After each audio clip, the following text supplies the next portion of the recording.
big, extremely big filings in 5 days. That's why I don't know what such a fight will be, that in 4 days we got 4 such a systems. We have to process it. That's why I can promise you, if we will be able to process 4,000 non-GSO FSS, subject of coordination band, I can promise to you that if all of you will file, it will be for us. Okay, don't worry, do it, motivation is here, do it as many as you can, CubeSats. Please do it, yes.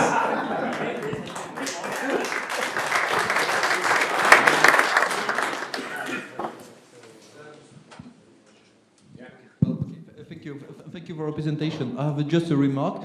First of all, I'm happy to say that you said that we have to follow the law.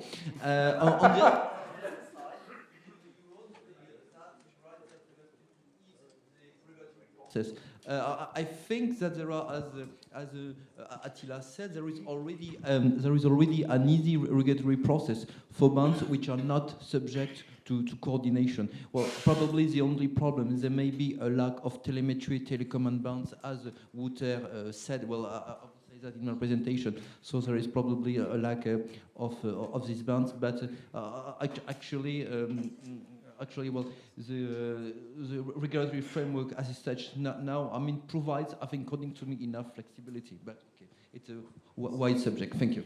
Thank you. I'm a little worried that people are surprised that I'm saying that we should follow the law. I don't know what kind of a reputation I have.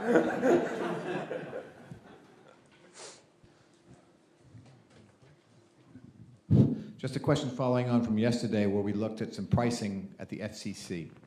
And that pricing structure is an incentive to cheat and to lie. The question is,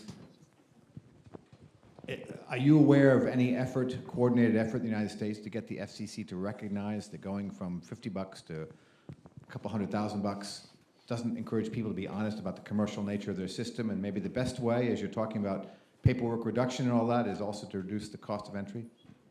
I'm not aware of any efforts to do that. I think one of the things that we should consider is a Constellation 1 filing or 4,000 filings if you're doing 4,000 satellites.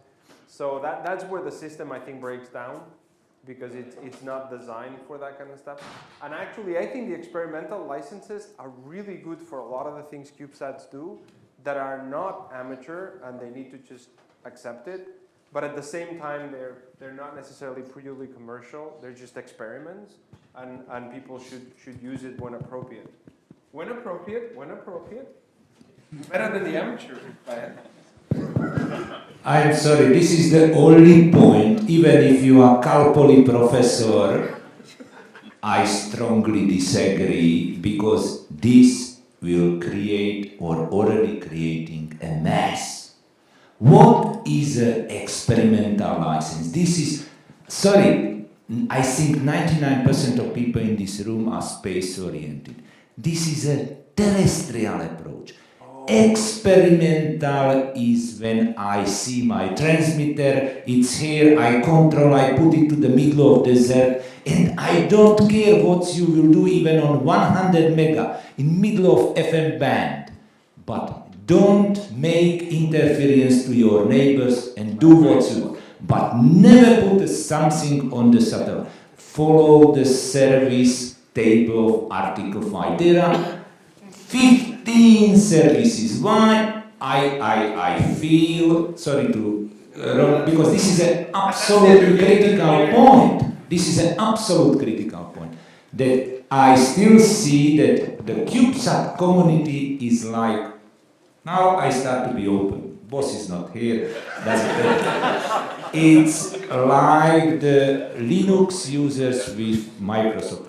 We don't have money to buy a license. We do Linux, whatever. This is saying the CubeSat community is up to now not all are not 100% honest, and they look to escape from the license fee. They think that they will escape from ITU cost recovery. This is true, but there is one absolutely important message.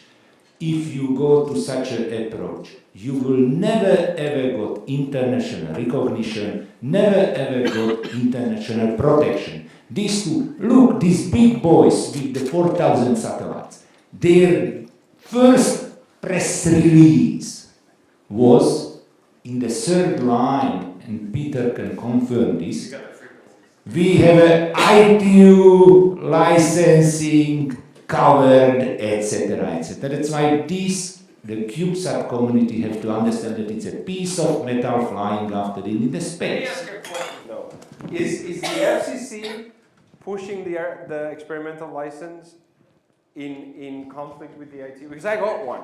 They gave it to me. I really enjoyed it. You know, we talked to the satellite. It was Look, great.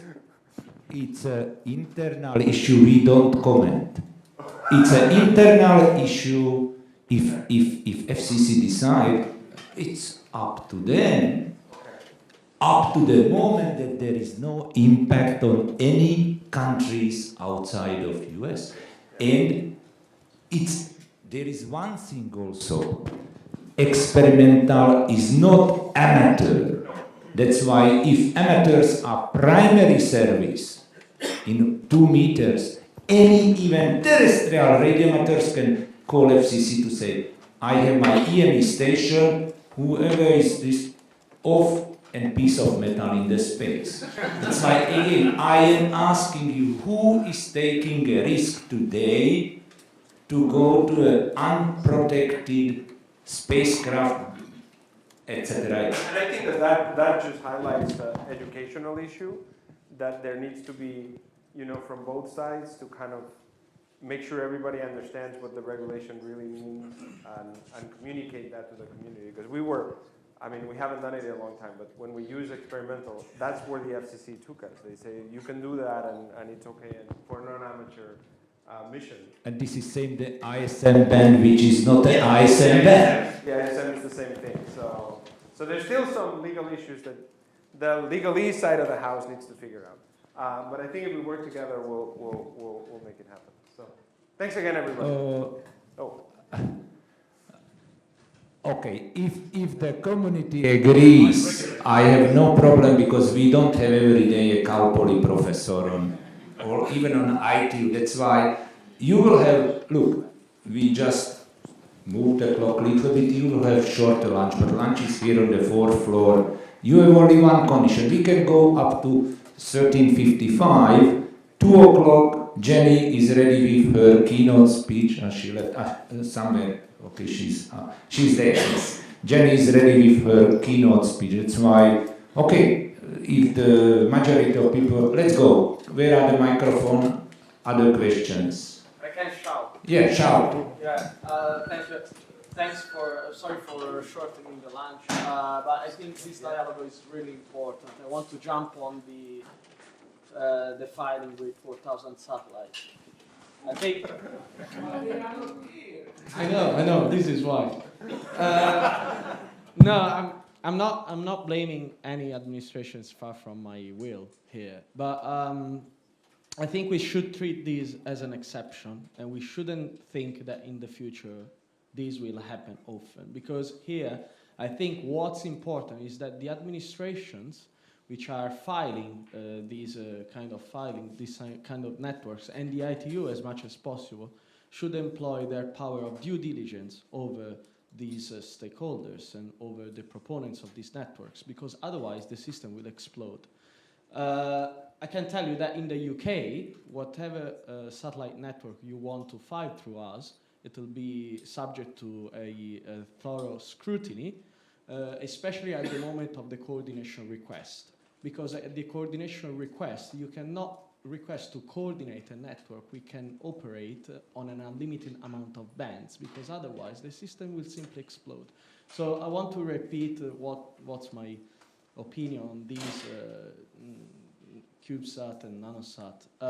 We should try to employ the rules as they are without trying to misuse them in order to be lawful and good citizen as you are. But we should not base all our actions on exceptions like this one. I consider this 4,000 satellite filing an exception.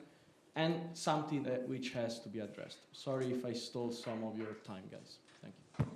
But just to correct you, it's not 1,000, there are several. But don't worry, there was a network, if you remember, I feel still young, but I'm not young. There was a network filing, if you remember, name Teledesic, fiber optics on Sky, 700, etc., etc. We have no right to refuse. ITU, we receive a filing, it's a challenge for us, we have to do it. We cannot ask for a due diligence if it's not a band which is subject of due diligence. Again, I am repeating, and I will repeat probably, sir, we are not space police. We can do only everything what is in the, where it is, what is here. I cannot do even 1 millimeter more what is here.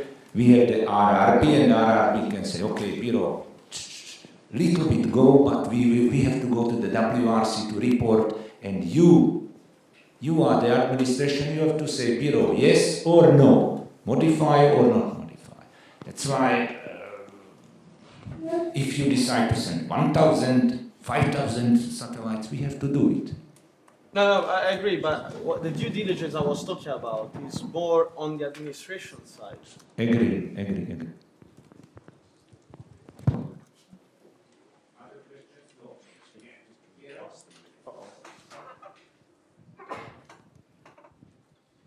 I'd like to share a little bit my feelings with you, Jordi, or somebody else in the audience. Is about, I believe that one of the key reasons for the success of the CubeSats is the easiness of launch to space because of the standardization of the shape, the dimensions, the possibility to use standard deployers without avoiding the need, typical for any other satellite, to develop their own adapter to the launcher. Now, launch costs have become much cheaper.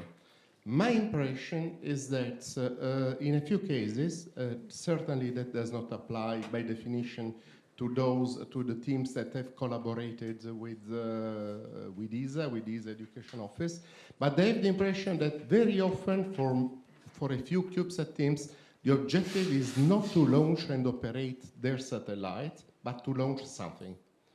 No matter whether it works, because it is cheap to launch, and then they are willing to raise up their flag and say, we have launched our satellite. Did it work? Oh yes, it worked a bit. Yeah, who knows? But okay. Now, the fact that there are all these objects on orbit, and the number of the satellite launches, it is increasing and increasing. At the end, I believe, I'm not an expert in this, the question could have been also to Mr. Agopov. I believe that keep monitoring these orbiting objects implies quite a cost for the organizations that are taking care that the space should not be polluted. But the users, the CubeSat developers, don't care about it. Now, certainly I'm going to say something quite unpopular in the CubeSat community, but I wonder whether sooner or later somebody should consider that keeping an object orbiting the Earth is a cost. They should pay for that. And the longer it stays on orbit, the longer they should pay. So that means a responsible usage of the space. That's another community that probably doesn't think that I like following the law. And they're actually at Vandenberg, which is very close to Cal Poly. So we have regular conversations with the tracking people. And I agree wholeheartedly that it's an issue that we have to resolve. I think the community's gotten much better at following the rules and staying below the 25 years. I think 25 years is too long. I think we should make it 5 probably, and keep everybody there. But again, it's another one of those cases. We have to be good citizens. It's in our best interest to not create debris because we don't want to be seen as debris creators. At the same time, I think we have to encourage the new players that are going to come in and their satellite may not work, but they're really trying to go launch something. because that's what the point is all about. The question is, don't launch it to 800 kilometers where it's going to be there